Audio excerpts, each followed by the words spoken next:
लखनऊ में पटाखा फैक्ट्री में भीषण धमाका हुआ है। धमाके में 6 लोगों की मौत हो गई है। विस्फोट में कई लोग घायल हुए हैं। मलबे में कई लोगों के दबे होने की भी आशंका बताई जा रही है। मौके पर राहत और बचाव दल पहुंच चुका है और राहत और बचाव का काम शुरू हो गया है। लेकिन देखिए जिस तरह से धुआं उठ रहा है इस इलाके में, ये धमाका बहुत ज्यादा भीषण था। एक पटाखा फैक्ट्री में ये धमाका हुआ है। 6 लोगों की मौत हो गई है। इस बड़े धमाके के बाद विस्फोट में कई लोग घायल भी हुए हैं। मलबा जहां बिखरा हुआ है वहां पर राहत और बचाव कार्य चल रहा है। कई लोग अब भी दबे हो सकते हैं, यह आशंका है।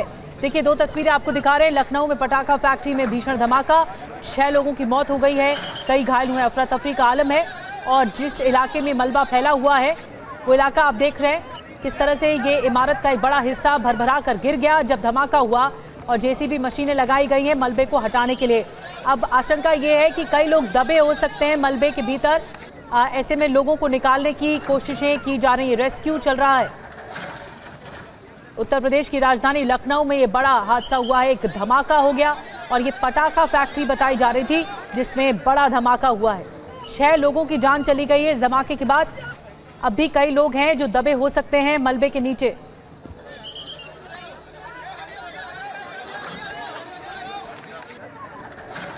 तो लखनऊ का गुंडबा इलाका है जहां पर ये पटाखा फैक्ट्री थी, वहां पर धमाका हुआ। धमाका कैसे हुआ अभी कोई जानकारी नहीं मिल पाई है, लेकिन ये जो धमाका था बहुत ज्यादा इंटेंसिटी वाला था।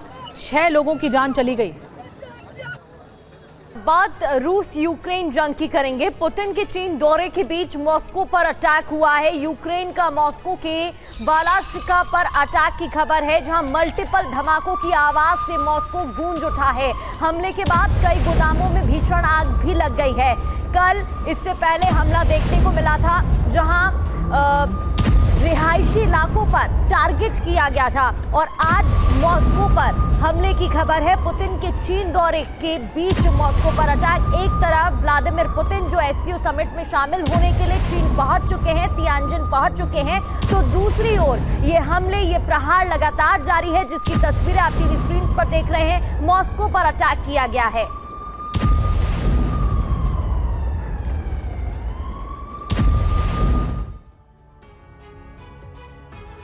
और रूस पर यूक्रेन के हमले की एक और तस्वीर सामने आई है। हमले के बाद इमारत से धुआं उठता हुआ नजर आया। ये देखिए तस्वीर, किस तरह से इस इमारत से काला धुआं आसमान की ऊंचाई तक उठता दिखाई दे रहा है। इस हमले के बाद ये तस्वीरें सामने आई हैं। इमारत को निशाना बनाया गया और उसके बाद यहां पर हुआ जबरदस्त धमाका।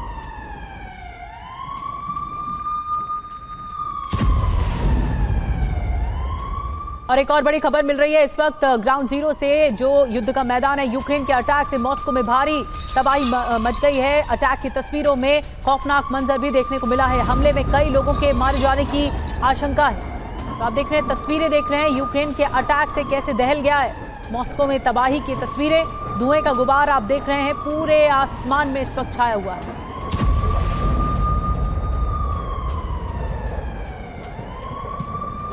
तो 3 तस्वीरें हम आपको दिखाएंगे कुछ देर में, लेकिन यूक्रेन का सबसे बड़ा प्रहार है राजधानी मॉस्को में। रूस की राजधानी मॉस्को में इतना बड़ा हमला किया कि आप देख रहे हैं रिहायशी इमारतें भी आसपास हैं। एक बड़ा धुएं का गुबार देखने को मिल रहा है। बहुत ज़्यादा बड़ा ब्लास्ट था ये, जैसा कि जानकारी मिल रही है। एक तरफ एससीओ समिट चल रही है, पुतिन शामिल हो रहे हैं चीन में, दूसरी तरफ मॉस्को में ये बड़ा अटैक हुआ है और यूक्रेन की तरफ से बड़ा अटैक किया गया है। रूस पर यूक्रेनी हमले की एक बड़ी कोशिश है, एक बड़ी तस्वीर है जो इस वक्त आपके टीवी स्क्रीन पर है। और बड़ी खबर, यूक्रेन के अटैक से मॉस्को थर्राया हुआ है। यूक्रेन के अटैक के बाद मॉस्को थर्रा गया है। जो हमले की सबसे नई तस्वीर भी आपको दिखा रहे हैं। हमले में इमारत पूरी तरह से खाक हो गई है। कल भी हमने आपको तस्वीरें दिखाई थी जहां पुतिन के घर पर, जहां वो छुट्टी मनाने के लिए जाते हैं, वहां पर अटैक किया गया था। हालांकि उस दौरान कोई मौजूद नहीं था घर पर, मिसाइलें दागी गई थी। आज मॉस्को में, राजधानी में हमले किए गए हैं, जिसके बाद की ये तस्वीरें आप देख रहे हैं। धमाके के बाद इमारतों में आग लग गई है। यूक्रेन का रूस पर बड़ा हमला देखने को मिल रहा है। हमले की सबसे नई तस्वीरें भी आपके सामने हैं। इमारत पूरी तरह से खाक हो गई। एक के बाद एक धमाके और एक के बाद एक प्रहार देखने को मिले हैं।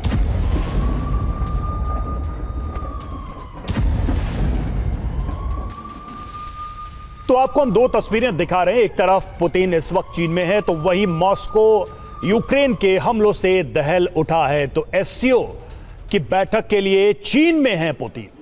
बेहद महत्वपूर्ण यह दौरा है पुतिन का, लेकिन ठीक उसके बीच आप देखिए मॉस्को में यूक्रेन ने बड़े हमले किए हैं और उसकी तस्वीरें सामने आ रही हैं।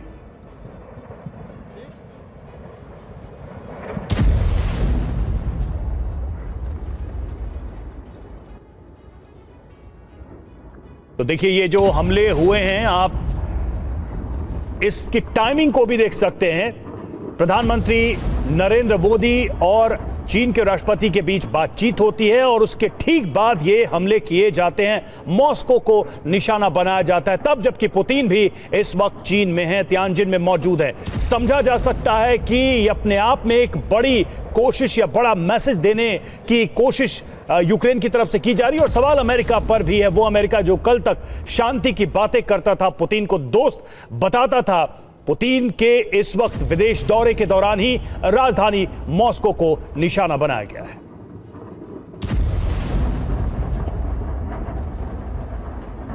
मनीष झा हमारे साथ इस वक्त हमारे सहयोगी जुड़े हुए हैं, तियानजिन में ही मौजूद है। मनीष, बैठक हो गई भारत के प्रधानमंत्री और चीन के राष्ट्रपति की। पुतिन का ये अहम दौरा है, रूस, चीन और भारत के इस गठजोड़ को भी देखा जा रहा है, लेकिन ठीक इसी बीच एक टाइमिंग चुनी जाती है, ज़ेलेंस्की के द्वारा मॉस्को में हमला किया जाता है।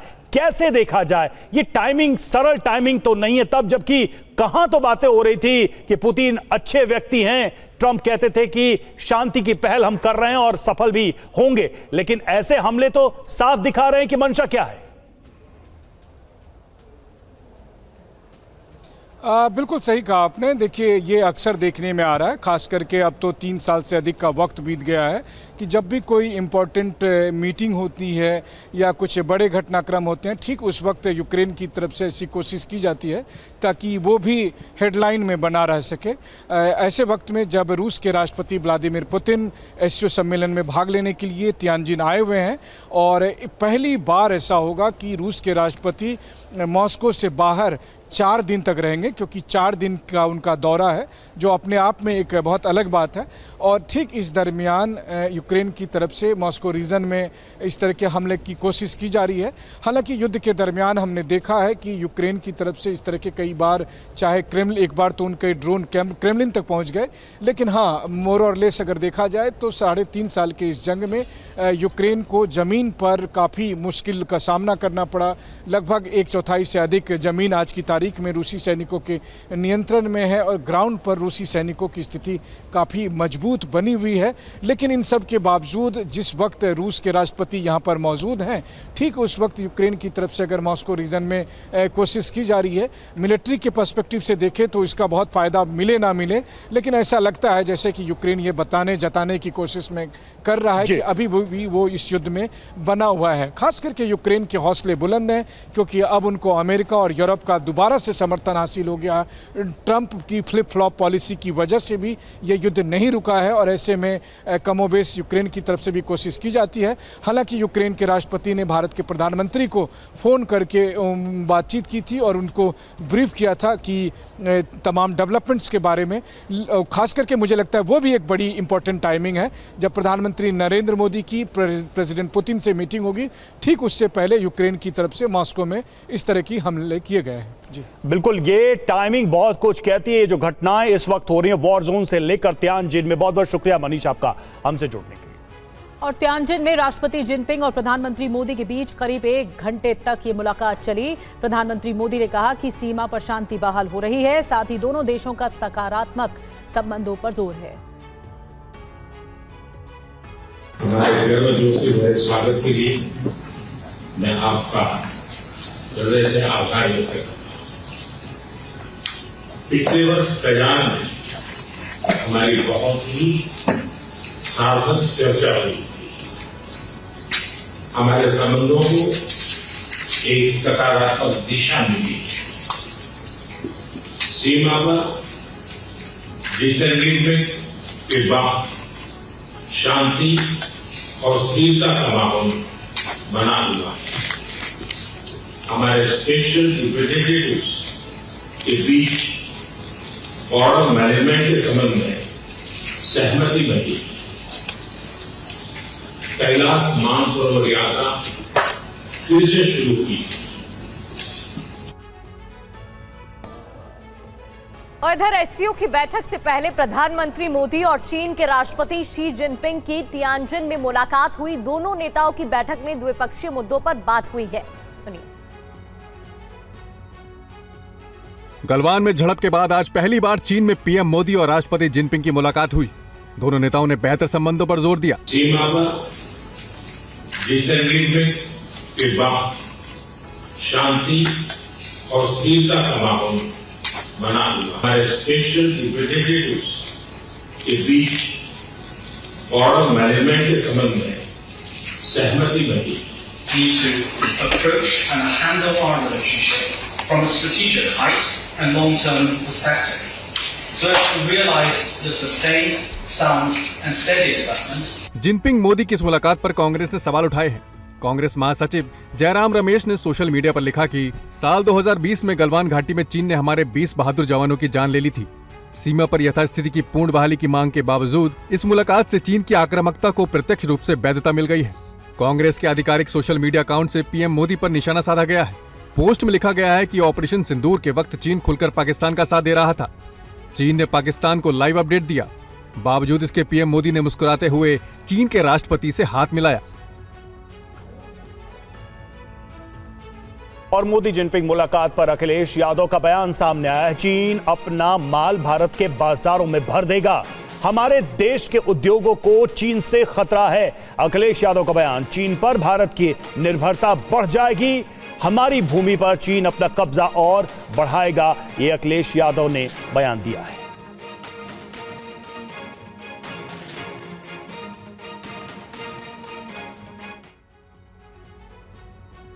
और अब खबरों में आगे बढ़ेंगे। महाराष्ट्र के नांदेड़ में तेज बारिश और बाढ़ से जनजीवन प्रभावित हुआ है। पानी में फंसे कई लोगों को एसडीआरएफ की टीम ने सुरक्षित निकाला है। ये तस्वीरें नांदेड़ की हैं, जहां मूसलाधार बारिश के बाद बाढ़ से हाहाकार मचा है। आसमान से आई आफत ने जिंदगी पर ब्रेक लगा दिया है। क्या घर, क्या सड़क, क्या बाजार, जहां तक आपकी नजर जाएगी चारों तरफ पानी ही पानी है। तस्वीरों में आप देख सकते हैं कि बाढ़ का पानी गांव में घुसा हुआ है। सड़कों पर सैलाब बह रहा है। खेतों में कई फीट तक पानी भरा हुआ है और लोग मदद की गुहार लगा रहे हैं।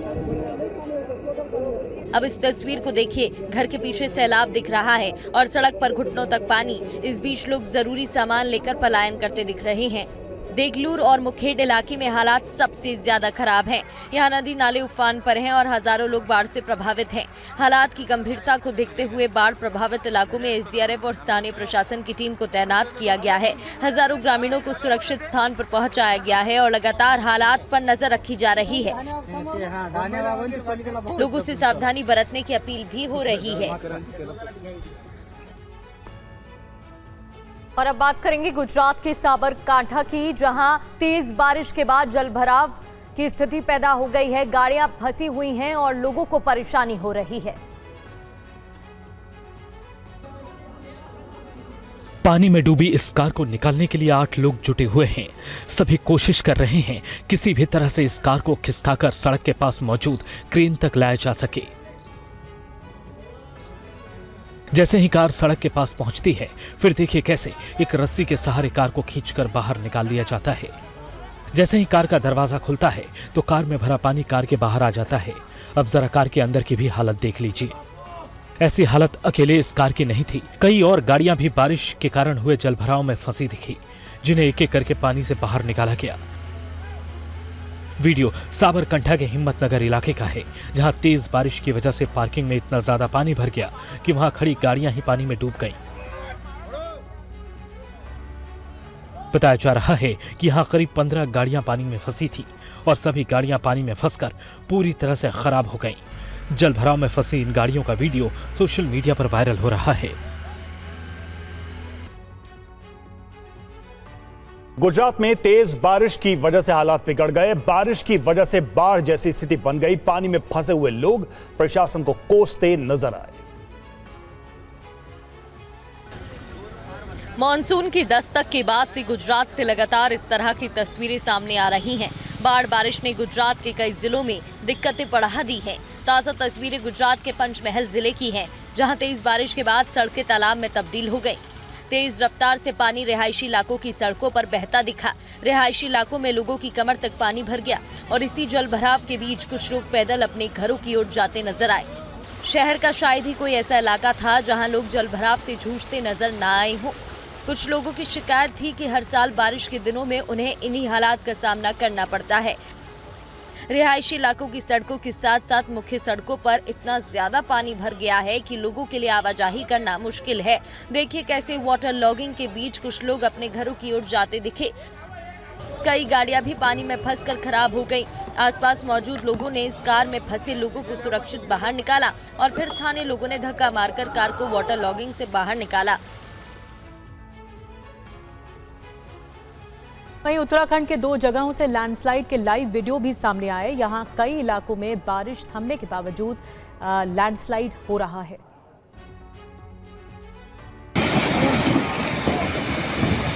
उत्तराखंड में बारिश के बीच लैंडस्लाइड थमने का नाम नहीं ले रहा है। वीडियो पिथौरागढ़ के धारचूला का है, जहां बारिश तो थम गई लेकिन पहाड़ों के दरकने का सिलसिला रुकने का नाम नहीं ले रहा। यहां अचानक एक पहाड़ से मलबा गिरने लगा, लेकिन मलबा गिरने से कुछ देर बाद देखिए क्या हुआ। पहाड़ का बड़ा हिस्सा ही जमीन पर आ गया। गनीमत रही कि जब लैंडस्लाइड हुआ उस वक्त कोई गाड़ी वहां से नहीं गुजर रही थी, वरना ये जानलेवा हादसे की वजह बन सकता था। सड़क से मलबा हटाने का कार्य जारी है।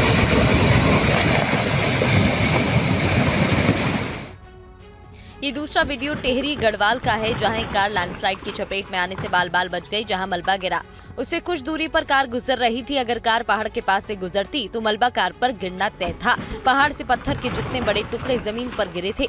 अगर वो इस कार के ऊपर गिरते तो कार सवार की जान बचना मुश्किल थी। महज 2 सेकंड के अंतराल में कार सवार की जान बची है।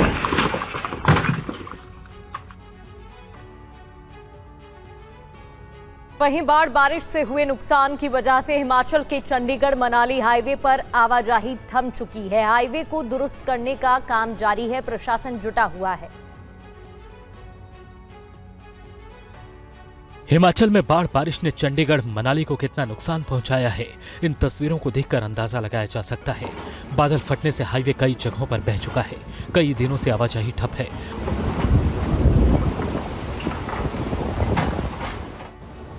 हाईवे को दुरुस्त करने का काम जारी है।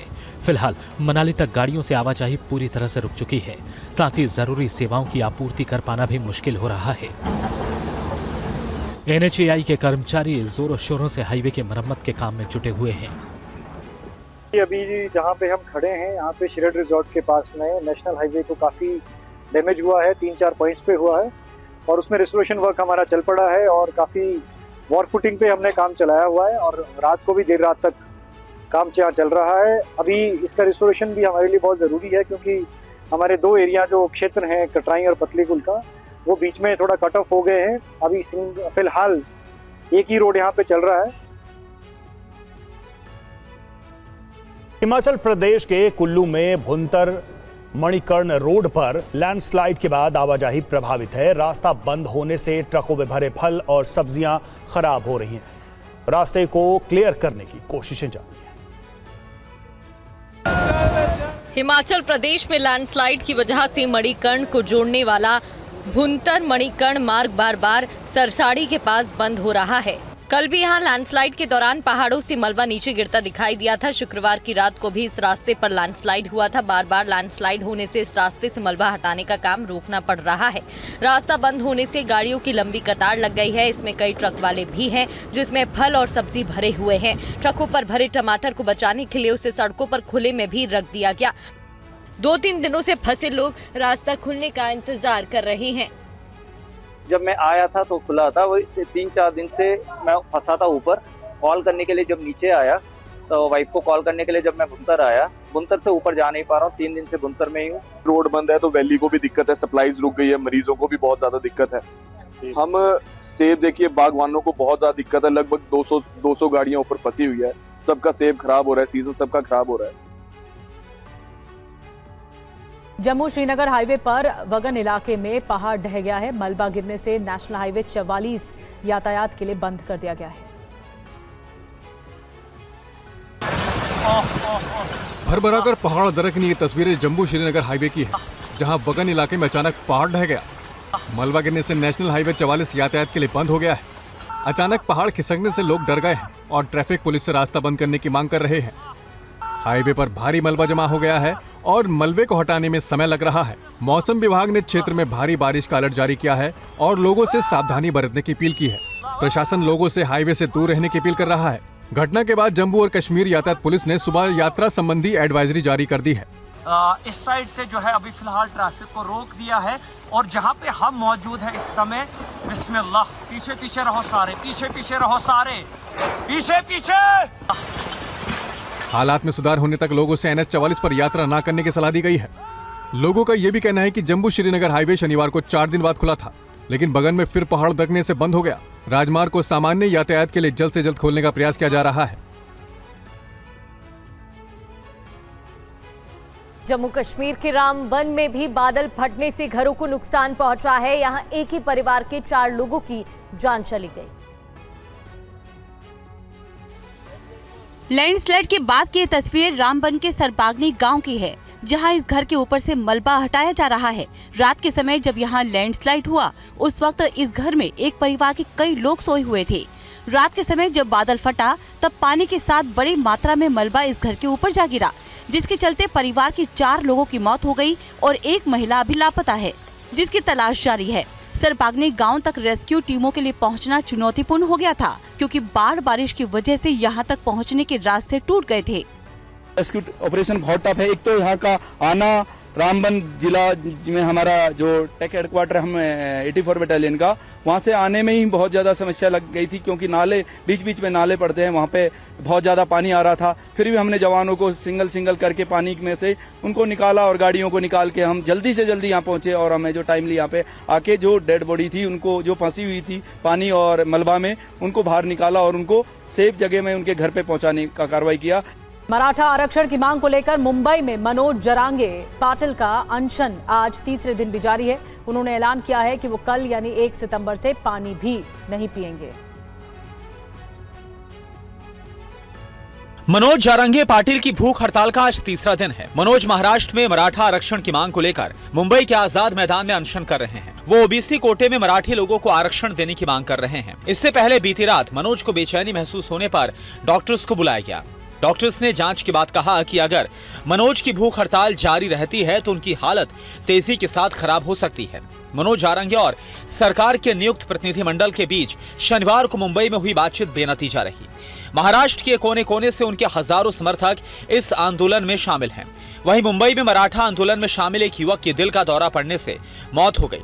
मृतक की पहचान महाराष्ट्र के लातूर के रहने वाले विजय घोघरे के तौर पर हुई है। विजय को दिल का दौरा पड़ा तो लोगों ने उन्हें तुरंत जेजे अस्पताल में एडमिट करवाया, जहां पर डॉक्टर्स ने उन्हें मृत घोषित कर दिया। आंदोलन में शामिल कई प्रदर्शनकारी पिछले 2 दिनों में मुंबई के जीटी अस्पताल और सेंट जॉर्ज अस्पताल में इलाज के लिए आ रहे हैं। पिछले 2 दिनों में करीब 100 आंदोलनकारियों ने इलाज करवाया है। बढ़ते आगे, दिल्ली के रोहिणी इलाके में डबल मर्डर से सनसनी फैल गई। मामूली विवाद के बाद एक शख्स ने अपनी पत्नी और सास की हत्या कर दी। दिल्ली के रोहिणी इलाके में बर्थडे गिफ्ट को लेकर हुई विवाद में एक शख्स ने अपनी पत्नी और सास की बेरहमी से हत्या कर दी। मामला सेक्टर 17 का है। घर में गिरे खून के निशान साफ देखे जा सकते हैं। योगेश ने अपनी पत्नी प्रिया और सास कुसुम पर कैंची से कई बार करके उनकी हत्या कर दी और बच्चों को लेकर फरार हो गया। परिजन अभियुक्त पर कई गंभीर आरोप लगा रहे हैं। हम लोगों ने ताला दौड़ा लिया, फिर हमने उसको तोड़ा तो हमने अंदर जाकर देखा तो पूरी भरी खून हो रखा था हमारी मदर की, और उसने पूरा गंदी तरीके से, ब्रूटल तरीके से उसने हमारे मम्मी का और बहन का मर्डर कर दिया। विवाद किस बात को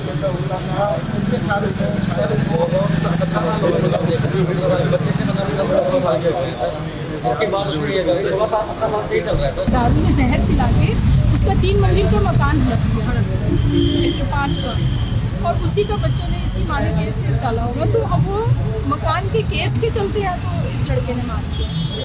फिलहाल पुलिस ने योगेश को गिरफ्तार करके उसके पास से वारदात में इस्तेमाल की गई कैंची भी बरामद कर ली है। पुलिस मामले में आगे की कार्रवाई में जुटी है। पंजाब के मोगा में 3 नकाबपोश बदमाशों ने एक बैंक मैनेजर की जमकर पिटाई की। पुलिस ने मामला दर्ज कर जांच शुरू कर दी। सरेआम पिटाई की ये वीडियो पंजाब के मोगा की है, जिसमें देखा जा सकता है 3 नकाबपोश बदमाश बिना नंबर प्लेट की कार से एक बैंक मैनेजर के घर पहुंचते हैं। एक बदमाश दरवाजा खटखटाता है और 2 बदमाश गाड़ी में ही इंतजार करते हैं। घटना पास में लगे सीसीटीवी कैमरे में कैद हो गई। बैंक मैनेजर ने जैसे ही घर का दरवाजा खोला, तीनों बदमाश मिलकर उस पर टूट पड़ते हैं। मैनेजर प्रिंस राज की जमकर पिटाई करने के बाद तीनों फरार हो जाते हैं। पीड़ित बैंक मैनेजर ने बताया कि वो दौधर गांव में बैंक के पास ही किराए के मकान में अकेले रहते थे और उनके मुताबिक वो घर पर थे। बदमाशों ने अचानक हमला कर दिया। बड़ी मुश्किल से घर का गेट बंद कर अपनी जान बचा पाए। मैनेजर के साथ क्यों मारपीट की गई, इस बारे में अब तक कुछ पता नहीं चल पाया है। जांच अधिकारी के मुताबिक पीड़ित की तहरीर के आधार पर केस दर्ज कर मामले की जांच शुरू कर दी गई है। सीसीटीवी फुटेज के आधार पर बदमाशों की शिनाख्त की जा रही है। जल्द ही सभी को गिरफ्तार कर लिया जाएगा। पुलिस को शक ये भी है कि बदमाश पीड़ित मैनेजर को अगवा करने आए थे। महाराष्ट्र के ठाणे के भिवंडी में दरगाह के तालाब में डूबने से एक व्यक्ति की मौत हो गई, जिसके बाद जमा भीड़ को हटाने के लिए पुलिस को लाठियां भांजनी पड़ी।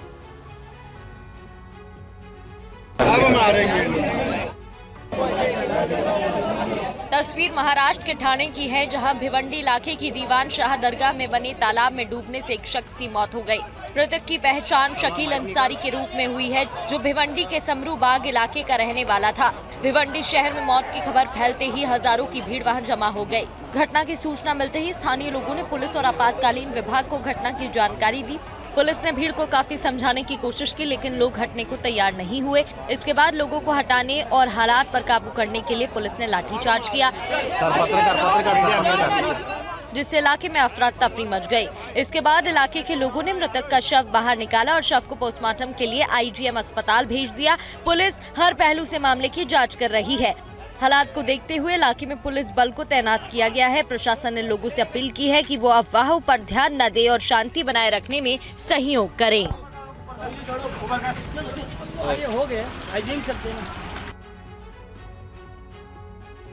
और देश में कुत्तों को लेकर हो रही बहस के बीच उत्तर प्रदेश के गाजियाबाद में लोग बंदरों से परेशान हैं। मोदी नगर में बंदरों के आतंक से परेशान लोगों की शिकायत के बाद नगर निगम बंदरों को पकड़ने का अभियान शुरू कर रहा है।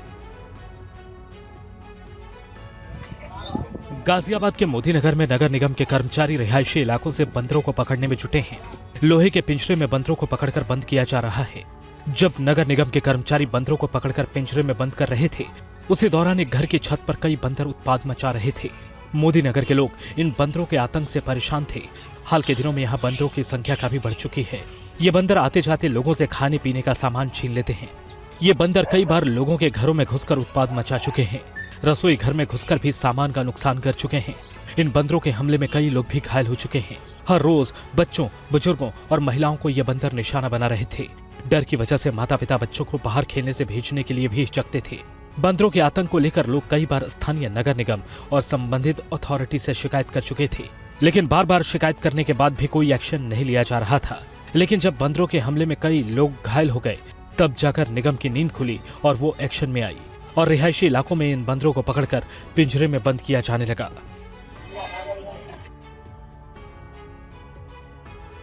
बर्ड फ्लू फैलने के कारण दिल्ली चिड़ियाघर को अस्थायी रूप से बंद कर दिया गया है। अगले आदेश तक टूरिस्ट के लिए चिड़ियाघर को बंद किया गया है।